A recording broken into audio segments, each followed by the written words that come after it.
probably be the unreasonable of tomorrow, and that no degree of mental attainment which man can achieve can be other than the victory of a new mind over an old one, or the victory of today's thinking over yesterday's thinking.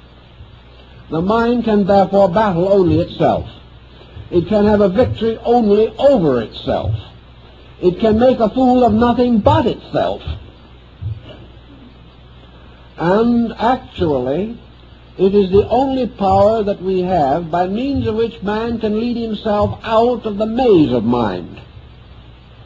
And the old mystics, being well aware of this fact, then created a rather stable pattern to lure the mind away from its own negations, to conquer step by step the primary fallacies of the mind,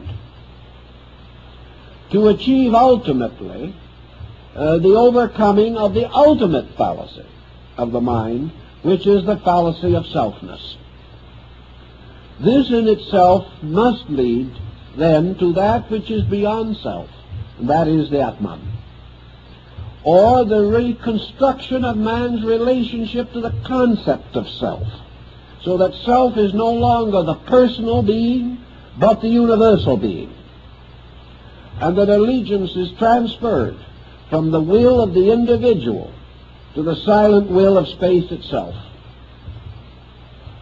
As we know that the end of yoga is union through liberation, we can only safely assume that the steps of yoga are steps toward liberation by the mind overcoming its own previous fixations, these fixations being due largely to the symbolic testimony of the senses. Therefore, one of the sensory perceptions is associated with each of the chakras, and the victory over that testimony of the senses achieves ultimately the victory over the error or the false premise which this has set up in the mental equipment of the individual. On this basis, therefore, it can be quite definitely pointed out that the true chakras are in the mind.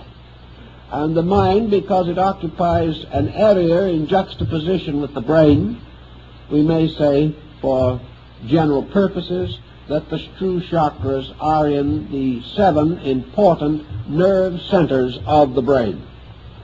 That the brain, therefore, extends these down through the bodily system itself. Now, one of the points that is very interesting about mental phenomena, which I think we all have begun to realize, is that this phenomena is substantial in its own realm of energy. We can see this mysterious fur-like nervous emanation which comes around the body of man, so that also inwardly, when seen from the level of neural vitality, the whole body is a glowing network of nerves.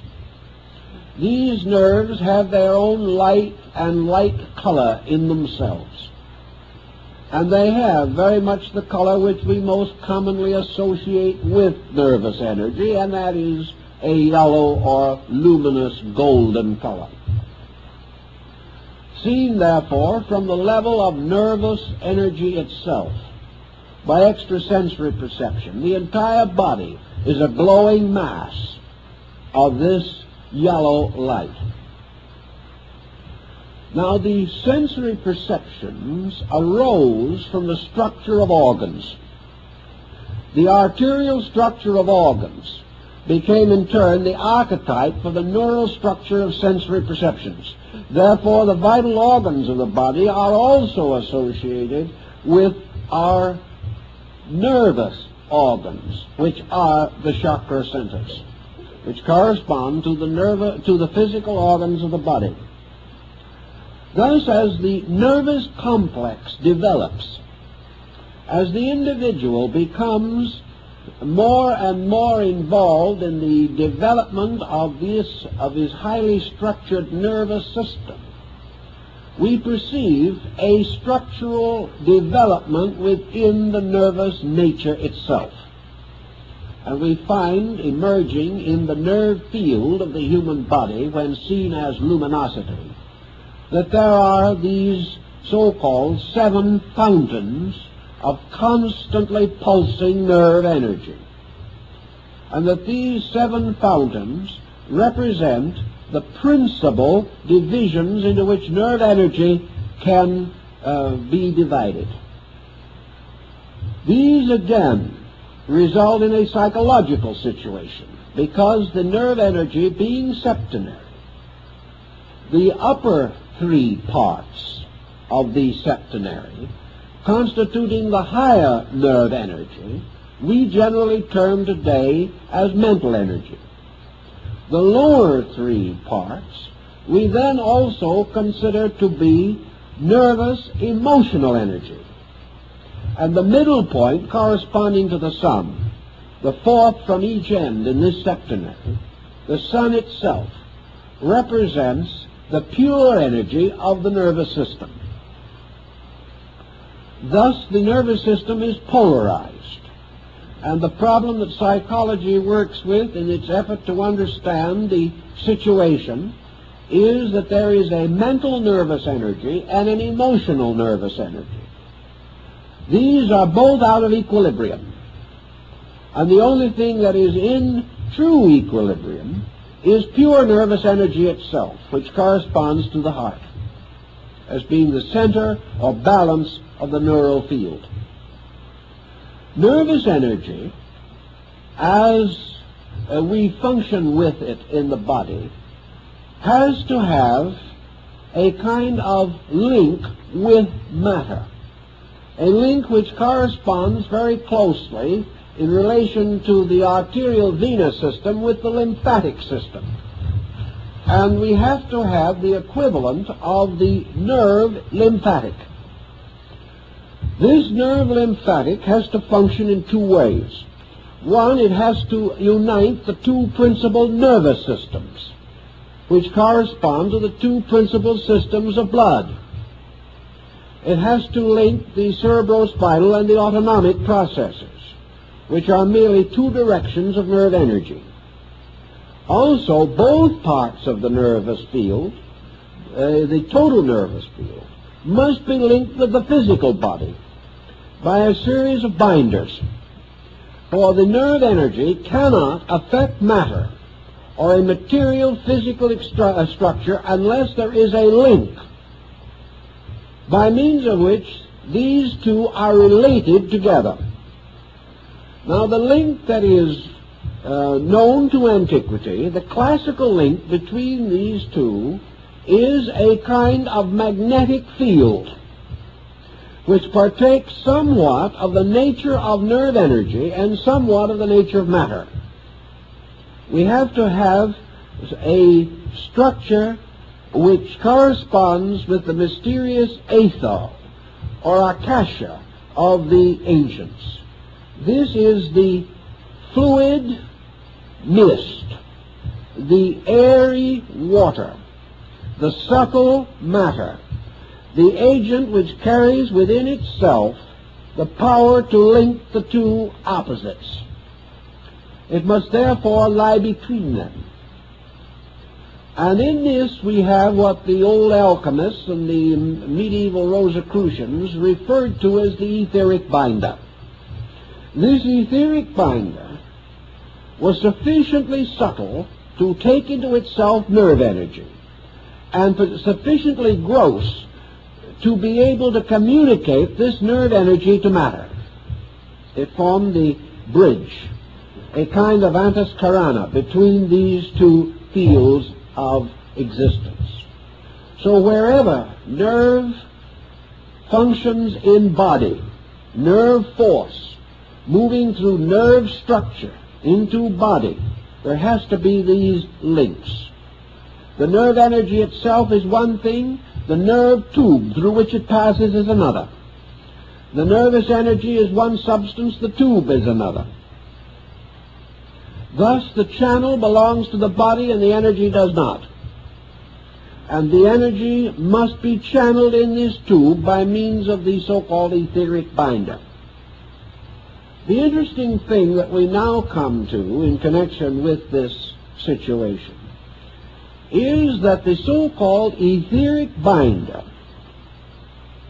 was one of the agents which a long time ago came very closely and completely under the control of the mind.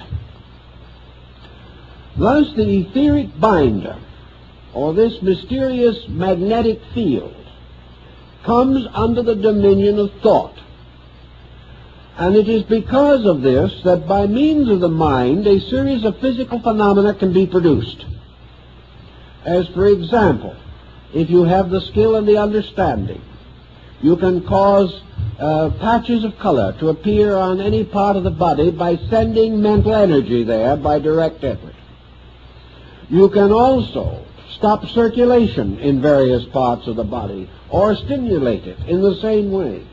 And if you are gifted as a magnetic healer, you may be able to send sufficient of your own magnetic energy into another body to break up congestion or to stimulate function. These processes are carried by mental intensity.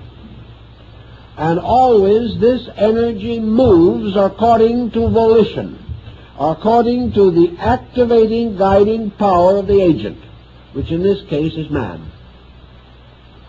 In this same field also, we find the area of imagination.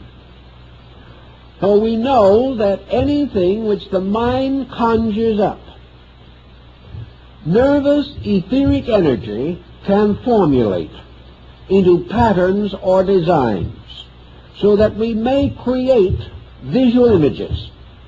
We may create symbols within our own psychic neural structure. We may also, therefore, develop the power to create various forms, and later develop the faculties to see what we have created.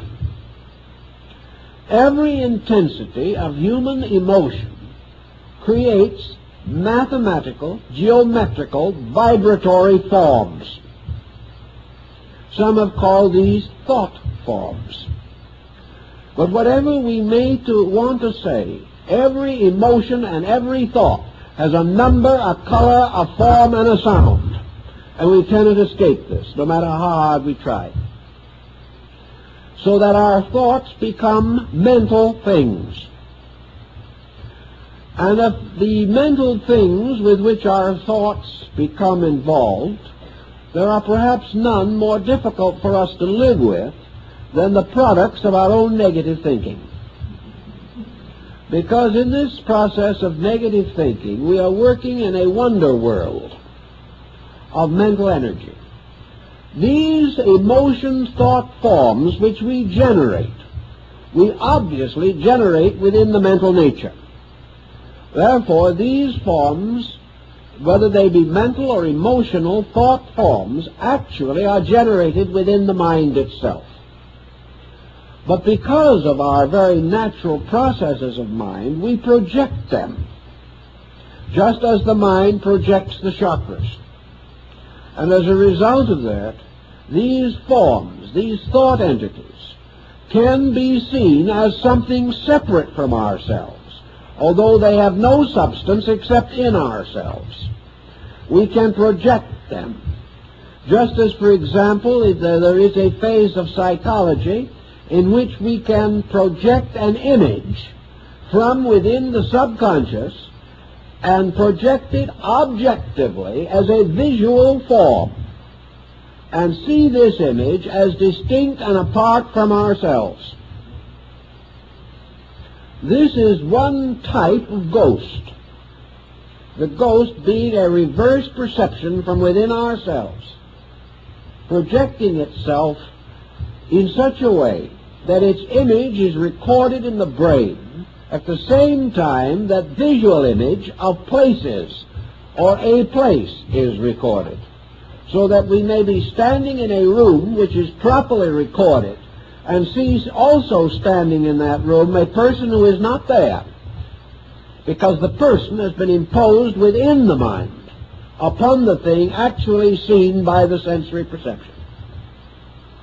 Now this further to our purpose